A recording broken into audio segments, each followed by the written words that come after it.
这次还多亏了你的警用喷雾，谢谢啊。这样的话就不用再说了。以后啊，不要挑战肉搏，害人害己。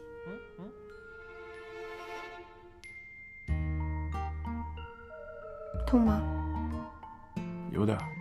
不痛不长记性。你没事吧？我，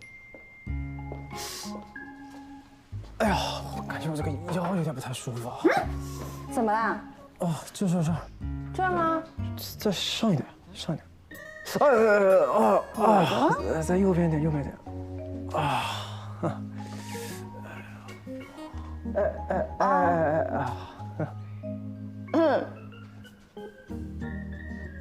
行了。我跟你们说，这次真的是算我们好运。那万一下次没有那么好运了，出事了怎么办？我一直都挺幸运的。但这次我确实是心有余悸。你们想啊，像林涛这种受过专业训练的，遇到沈烈都吃了亏。幸好这次有安然的警用喷雾，要不然啊，结果真的不好说。那是因为我们没配合好。要是我俩稍微默契一点，拿下他不分分钟的事儿。哎，我们之间要不要有一个那种约定？就是说有一个暗号之类的。我觉得这个好，就比如我们4个人当中，如果有一个人被凶手给劫持了，我们就可以给对方暗号啊，比如，来，你干嘛呢？就比如说我现在被人给劫持了，这个时候你就给我一个点头的信号，然后我就踩脚撞头。真是啊！哦，哎，我也试试。这样，劫持我，踩脚，撞头。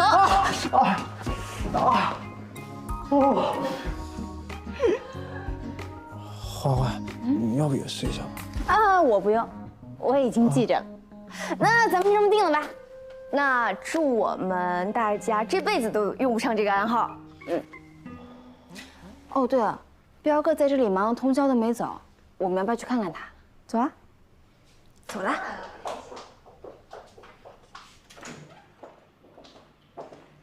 彪哥，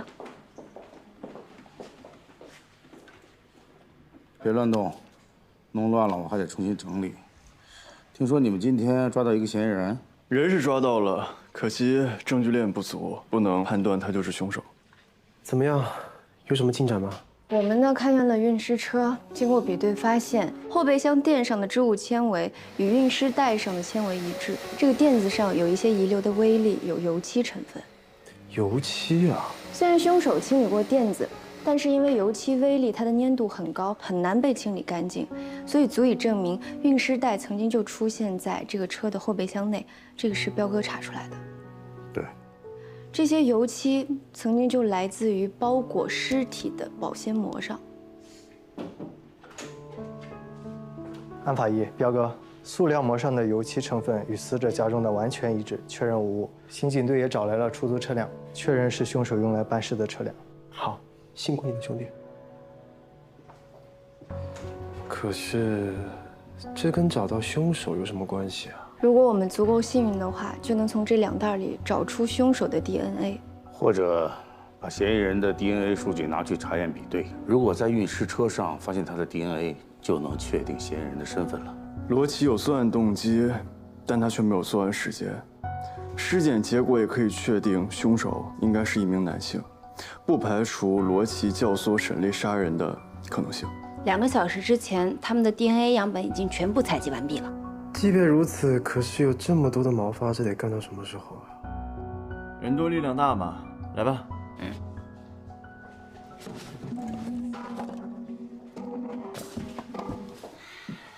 那个花花，你看我能帮点什么？你帮不上忙，出去吧。哦。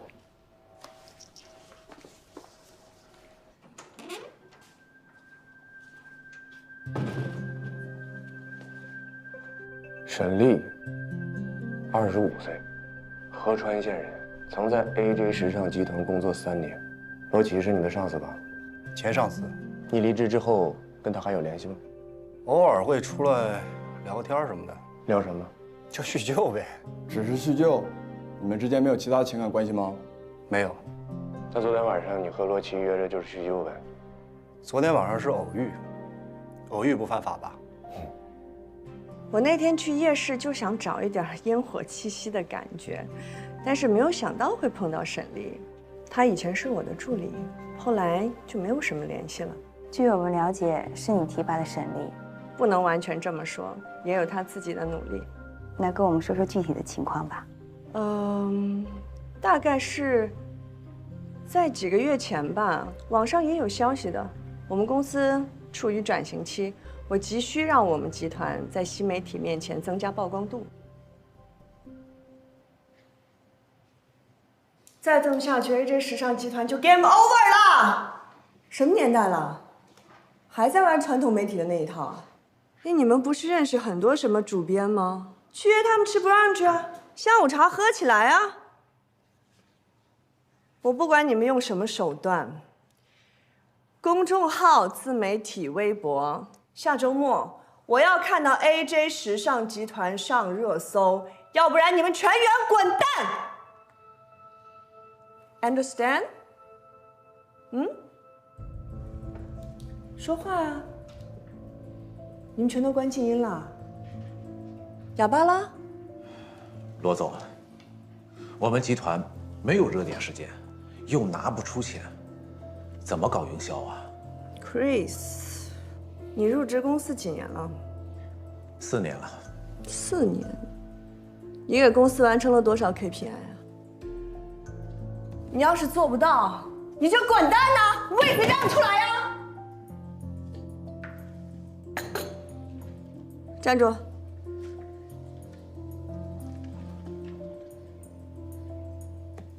你是实习生？对。从今天开始 ，Chris， 这个月的 KPI 没有完成，我不会兜着了，就让他来坐你的位置。周末我要看到 AJ 集团上热搜 ，OK？ 散会。咖啡给我送到办公室。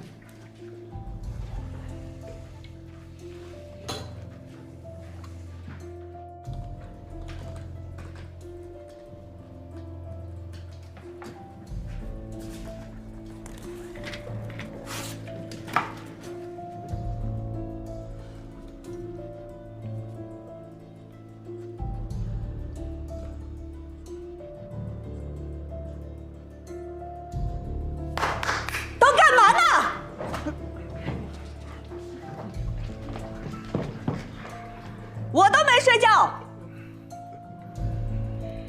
实习生，有人要是再敢睡觉，名字告诉我。好。有什么资格睡觉？这女魔头都不用睡觉了吗？真是不要命！大家加油啊！一会儿我请你们喝咖啡。谢谢了。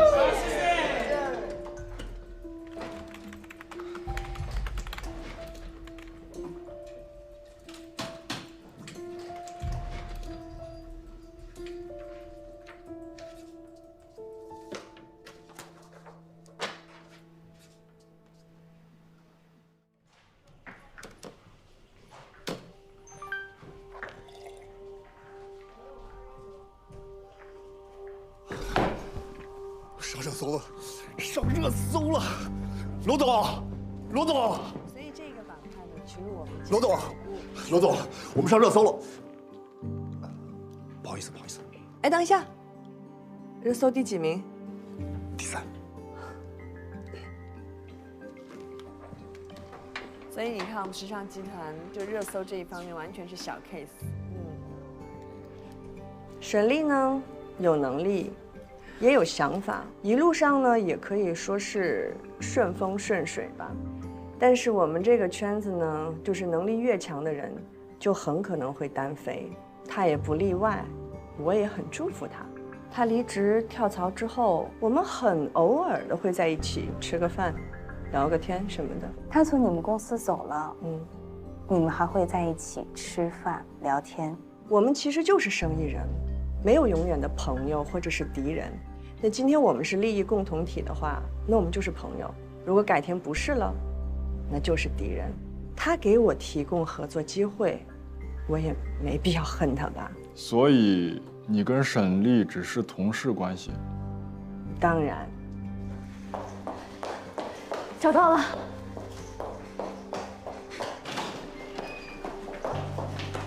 不心虚的话，看见我们为什么跑？你们那么多人，怪吓人的。我知道你们干什么的呀。李队，找到证据了。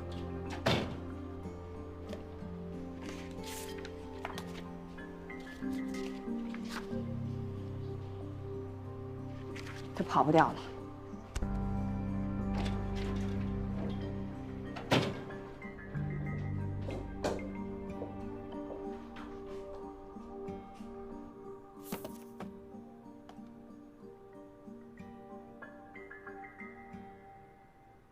经租车店老板确认，在案发时，你用伪造的身份证租了一辆车，在这辆车里面，我们查到有你的 DNA。恰巧，这辆车也是运送张雨晨尸体的车辆，证据就在你面前。你还有什么想说的吗？我没杀人，我跟罗琦也不熟。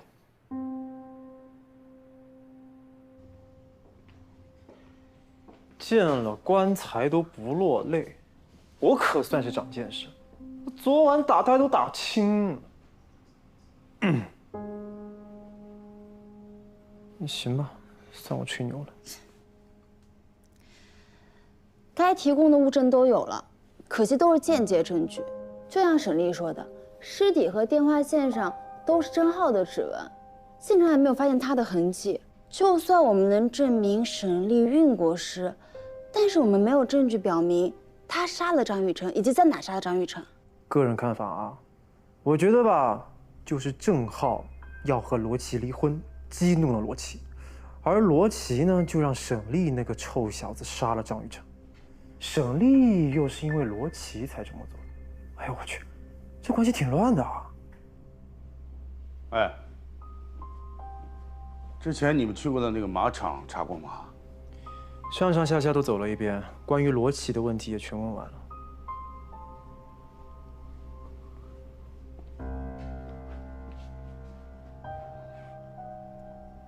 欢欢，你师傅是什么意思啊？我师傅绝对不会说废话的，你记下来，肯定有用。哦。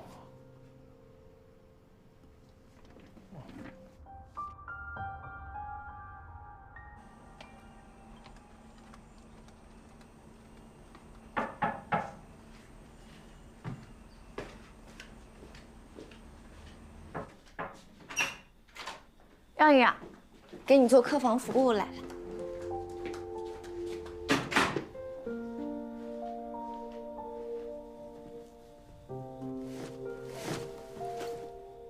你上次说药包管用，所以我这次就做了一个枕头，应该效果更好吧？怎么样，万事通？这回应该没有安情线了吧？虽然没有安情线，但书院正简里有这样一句话：“抗网令直，始乱更成。”安秦之社稷。坐下。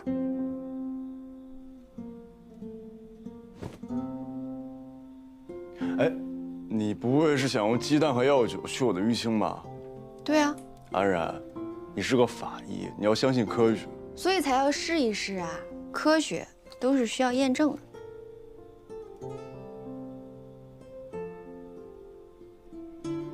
我有个事儿挺好奇的。你跟林涛那天去马场撩罗琦，是不是用了什么美男计啊？不是，我陪林涛去马场，遇见他是巧合。所以你的意思是你魅力四射，是他没忍住，所以你们挨打了呗？从表面上看，是这样。哦，忍着点，力道越大，效果越好。我好心提醒你啊，咱们是法医，做事儿要有分寸，什么事儿该做，什么事儿不该做，你应该知道吧？我已经和你解释得很清楚了，遇见他是巧合。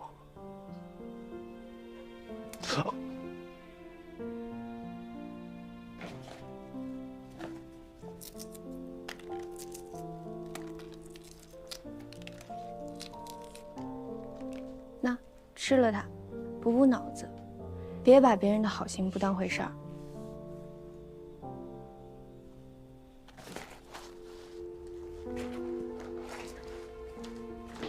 哦，对了，之前不知道你来这里的原因，我现在知道了。那有空就带你去逛一逛，看看能不能帮上你吧。谢谢。事实证明，鸡蛋是不能治淤青的。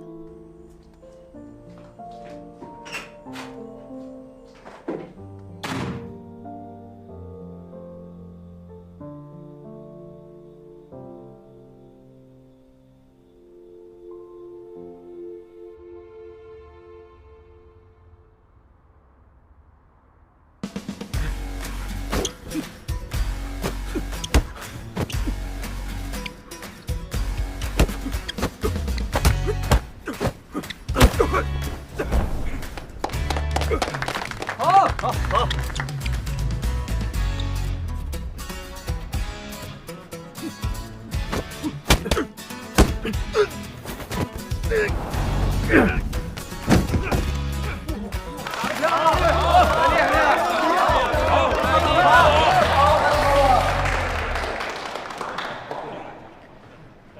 那个沈丽算个什么东西啊？据说是什么专业选手，还不是一样被我生擒活抓？真的吗？9表1。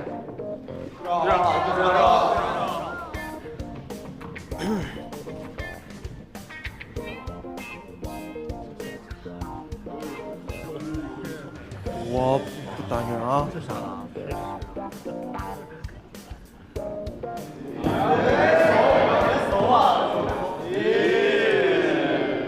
如果是我，一个人就能对付沈丽，不需要任何的帮助。我现在打您，不管怎么说，都算以下犯上。别那么多废话。把谁打去。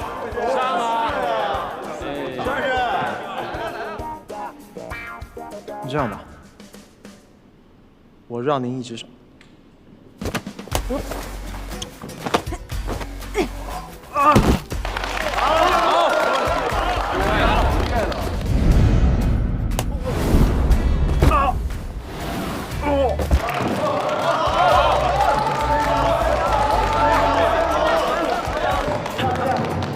我认输。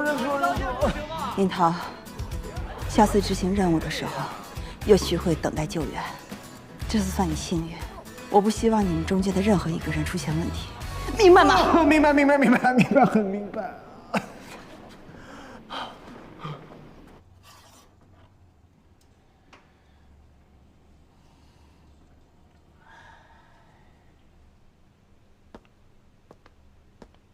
马场的工作人员说了一个新的情况：5月23号呢，有人驶过马场的门槛，可是当晚马场不应该有人。与张雨晨的死亡日期基本吻合，您去还是我去？像这种情况呢，还是你们年轻人去吧啊。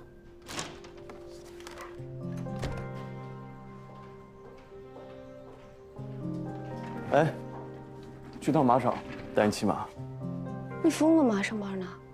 去吧，别忘了带个箱子啊。带箱子？喂。好，知道了。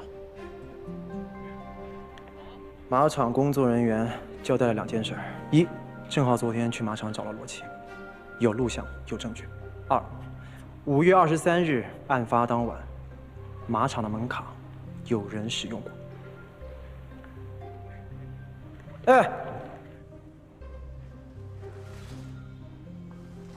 哎，你们去哪儿啊？马场。巧了，我们去调监控。你们去干嘛呀？骑马。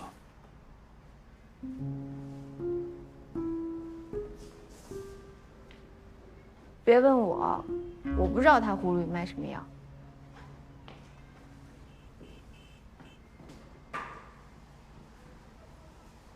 姚警官。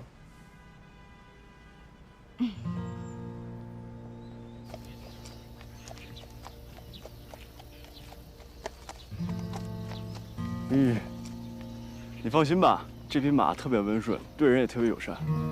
可是我不会骑啊。有我在，你怕什么呀？走吧。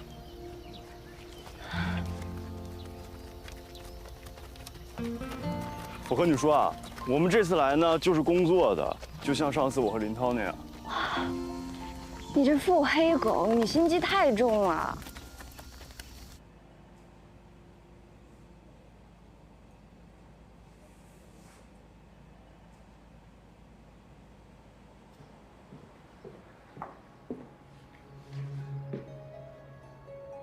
相册，你怎么来了？吓我一跳！什么相册？张雨晨的相册。昨晚9点，你跑到我休息室来，待了半个小时，相册就不见了。这相册对于别人来说，别人不感兴趣。我们已经是陌路人了。我希望你不要毁掉我们仅存的美好回忆。美好回忆。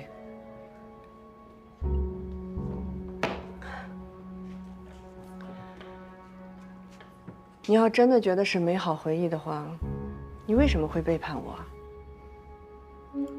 结婚前我们就知道彼此是什么人，我们也写下了婚前的协议，相对自由，谁都可以去追求自己爱的人，对吗？那还有一句话呢，死也要死在一起，这句话你忘了吗？张雨晨出现之前，你有5次出轨，我1次都没有管过你。你没有跟我提过分居，更没有跟我提过离婚。对。但这次不一样。有什么不一样啊？张雨晨死了，你还有什么理由不回家吗？罗琦，我简直没有办法和你沟通。我现在就问你，相册呢？那是人家的遗物，你要它干什么？那我还想问问你啊，我们俩结婚10年了，10年，你到底还爱不爱我？现在说这还有什么意义？没有意义了。我早就知道我对你的爱没有任何意义了。你知道唯一我和你不一样的是什么吗？是我还爱着你。就因为我太爱你了，才给了你伤害我的机会。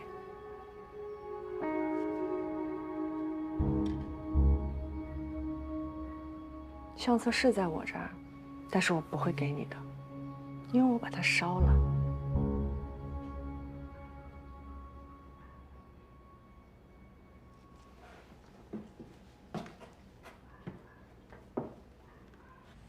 我总觉得吧，这段监控有用，但就是说不出来用处在哪儿。这2个人从头到尾都没有说到关于案情的实质内容啊。你们这监控一般保存多久啊？一般是1周。那你们每天都会查看马场的监控录像吗？3天查1次。啊，对了，我们这里3个月前丢过1次门钥匙，后来是员工在厕所里面找到了。当时出现这个事之后，我们主管就特别注重安全防护工作，把客人所有的物品都放在柜子里。你说这万一要是丢了，我们还真担当不起。我看23号晚上有人拿门卡进入马场，就跟这丢失的门卡有关系。那23日和24日2天，监控录像有异常吗？那是2个月了，我查一下啊。好。哎，找到了。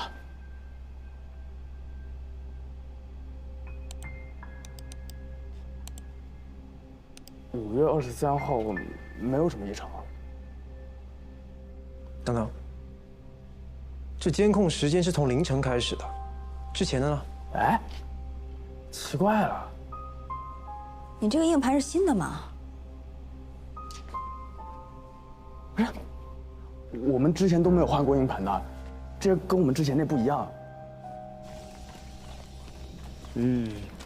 你好，这是你们要的客户资料。谢谢啊，不客气。走吧，我们去找李队还有林涛他们吧。你慢一点儿。客人记录，罗琦之前都是1到2周来1次，可7月份之后却变成了1周来1到2次。可能要让彪哥和环环来一趟，今天事情没有那么简单。你们这什么意思啊？我们是怀疑马场很有可能是第一命案现场。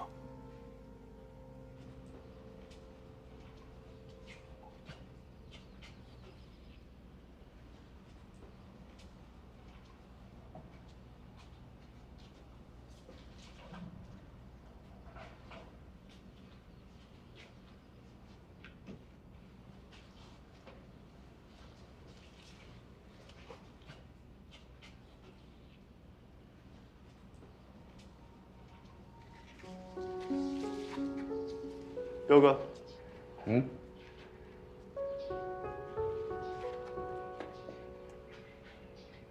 这个绿植应该是被人为移动过，对方的目的就是为了遮掩这个权益。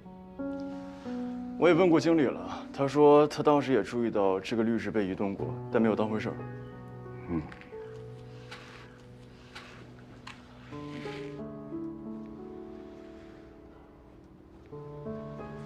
这高度和这力度，的确只有沈丽这种练过拳的人才能办得到。说说物证的具体情况。3个月前，休息室的门卡曾失而复得，而找到的人就是罗琦，所以我们怀疑罗琦偷盗并复制了门卡。5月23日，罗琦把门卡给了沈丽，沈丽作案后用新的硬盘更换了拍下的视频证据，用这种让人难以察觉的方式销毁了视频证据。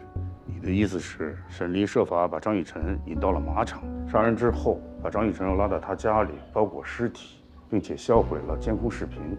但是沈丽租车的 GPS 显示，他的车一直停在停车场，直到凌晨，车子直接开到张雨晨家，然后就是废弃的汽修厂。其实很有可能是沈丽杀完人后更换硬盘销毁证据，然后将尸体放在罗琦的车上运回了张雨晨家，再用自己租来的车将尸体运到了废弃汽修厂，用这样的方式来干扰我们的视线。假设我们的推断都成立的话，那么罗琦在这过程中至少帮过2次忙：一是引张雨晨来马场，2是把尸体运到张雨晨家里。瞒天过海，离带讨教。但其实我们只要在现场或者罗琦车内找到张雨晨的 DNA， 那我们的推断就是成立的。还有沈丽的痕迹。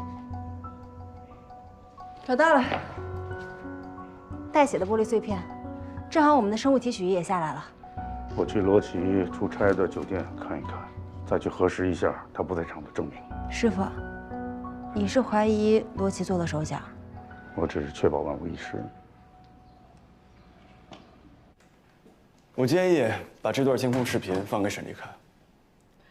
沈丽谋杀素不相识的张雨晨，我认为沈丽很有可能受罗琦的情感控制，这也就能解释为什么你在马场搭讪完罗琦之后，沈丽会在夜间用武力警告你要远离罗琦。出于嫉妒？与其说嫉妒，不如说是在维护自己的战利品。他为罗琦杀了人，他现在已经没有回头路了。他绝对不许任何人破坏自己的情感战利品。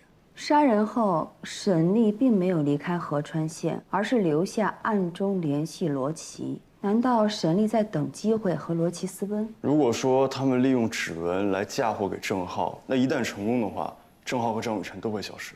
我觉得还是要从沈丽这里寻找突破口。我认为这个视频可能就是突破口。罗琦曾经说过，他自始至终只爱郑浩一个人，这对沈丽来说可是一个不小的情感炸弹。Get， 林涛，嘿，把这个视频给沈丽看，要快。好的，李队。哎，审他的时候要一语中的，跟这个案子没有关系的就不要再说了，学一下齐名，扮不漂亮就不要来见我了。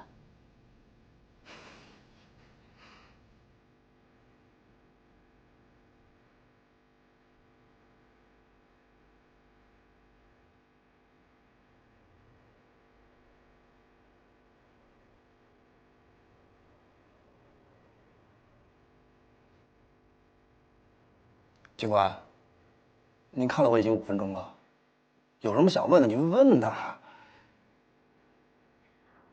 我现在很平静，我希望你接下来也能够保持平静。我很平静，我都说了不是我干的。不是你们还想刑讯逼供啊？我跟你们讲，现在是法治社会，是网络时代。今天我来，是给你看一个视频。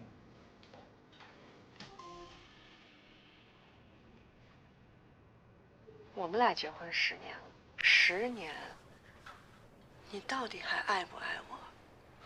现在说这还有什么意义？你知道唯一我和你不一样的是什么吗？是我还爱着你。就因为我太爱你了，所以才给了你伤害我的机会。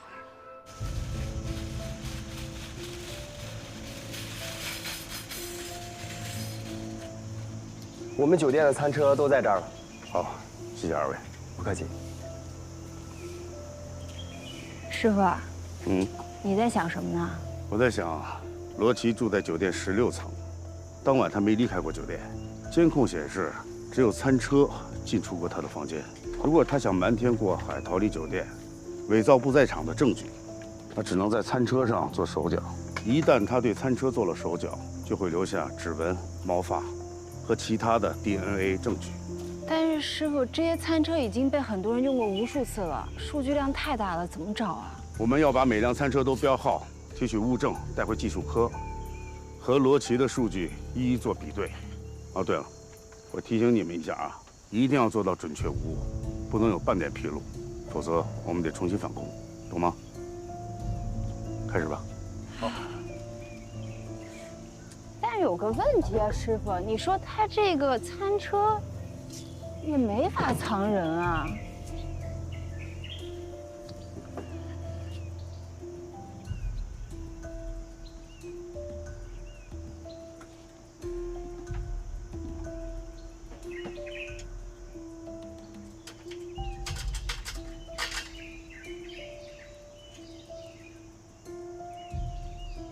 欢欢，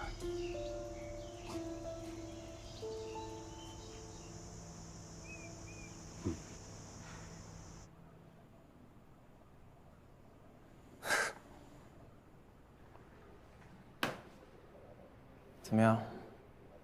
看完之后你还能平静吗？你为罗琦这么做，到底值不值？他为什么要骗我？你们说他为什么要骗我？你是没看见，是没听见啊？他根本就不爱你，他在利用你。不可能！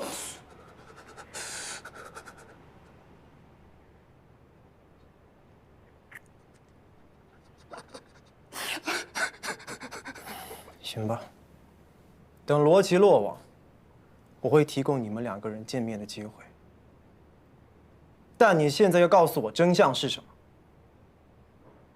现在就说。你知道我有多爱他吗？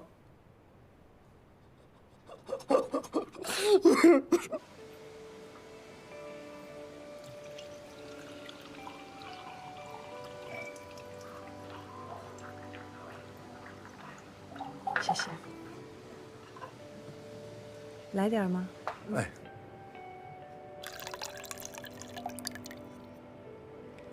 我很可怕吗？没有啊。你不怕我，但是我知道公司里很多人都怕我。那可能是因为他们不够了解你。你很了解我吗？你一个人撑起公司，而且在现在这样环境这么不景气的时候，还能做到行业顶尖，真的挺厉害的。我跟你在工作的时候，我觉得你话挺少的，但没想到你还挺会聊天的，工作能力又很强，肯定很多小女生追你吧？没有，我也不喜欢小女生。为什么？很多男生都喜欢小女生啊。可能是太幼稚了吧。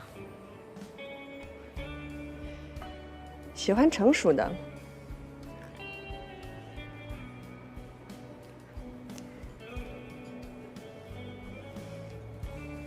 你喜欢我吗？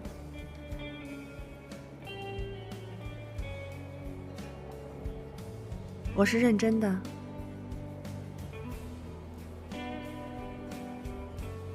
我其实早就认识你了，但是你不认识我。我上高中的时候，在杂志上面看过你的报道，就挺喜欢的。后来我就会特意的搜集你的照片啊、视频啊，存在电脑里面，所以我才到咱们公司来应聘。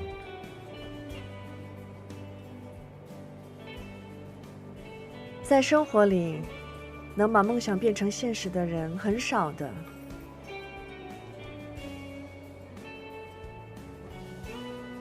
我就想做那种人。那祝贺你追星成功了。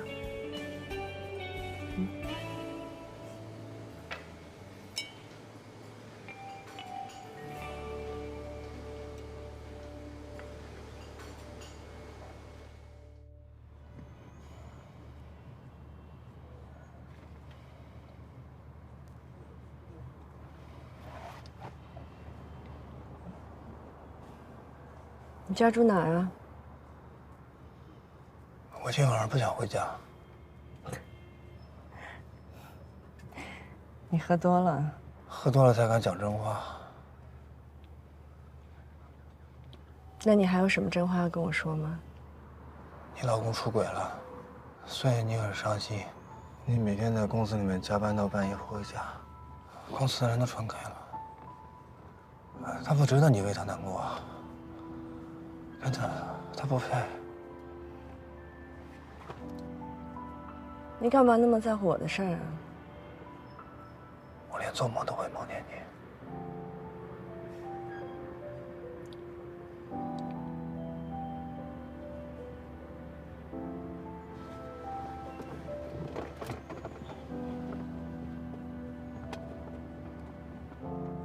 你们永远都无法体会老七第一次亲我的那种感受，那种眩晕感。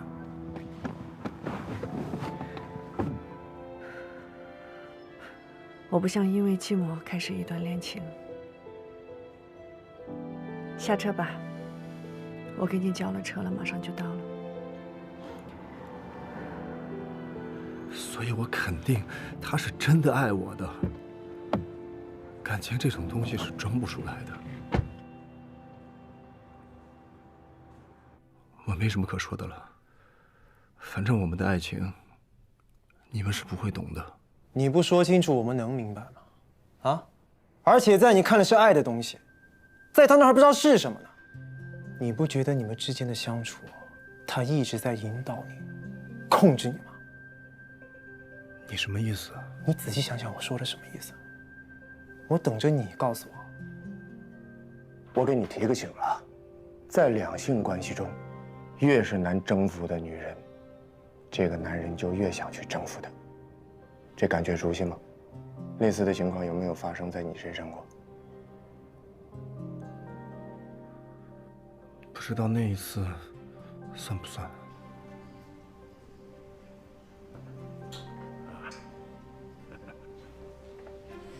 那好啊，陈总，等你从法国回来之后，咱们再聚吧。好呀，一切顺利啊！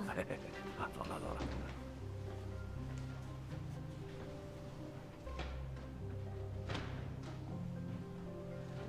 罗琦，你刚才没有敲门。老男人没一个好东西，不要被他们给骗了。说完了吗？出去吧。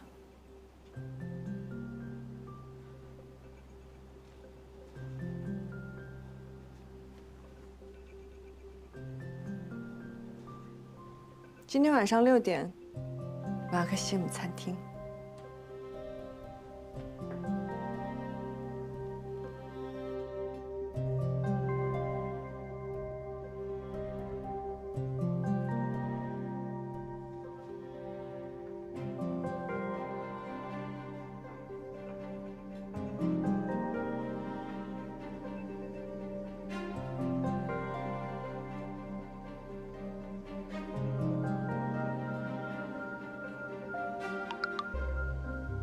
先生，您的花没拿。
好意思，不好意思。等一下，我浴袍在外面，帮我拿一下。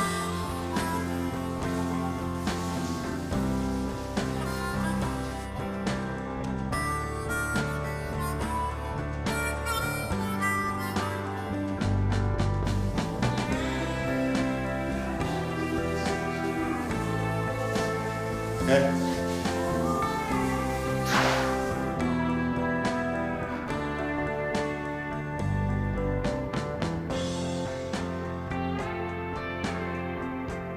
你昨天晚上没碰我，你是个好男生。